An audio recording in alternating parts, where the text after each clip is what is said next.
মাজলৈ পুনৰ এটা ভিডিঅ' লৈ আহিছোঁ আৰু আপোনালোক কোনোবা থাইৰয়ডত আক্ৰান্ত হৈ আছে নেকি আৰু এই থাইৰয়ডৰ পৰা উপশম পোৱা নাই নেকি তেনেহ'লে যিসকল ৰোগে এই ৰোগটোত আক্ৰান্ত হৈ আছে বা ভুগি আছে তেনেহ'লে তেওঁলোকে চিকিৎসা কৰাৰ উপৰিও কিছুমান এক্সাৰচাইজ কৰিব পাৰে আৰু কিছুমান এক্সাৰচাইজৰ জৰিয়তে এই ৰোগৰ পৰা উপশম পাব পাৰিব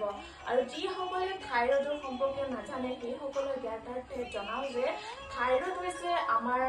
ডিঙিৰ অন্তৰ্গন্থিত হোৱা এবিধ ৰোগ যোনটো আমাৰ শ্বাসনলীৰ তলত আৰু কণ্ঠস্বৰৰ ওপৰত হয় আৰু এই ৰোগ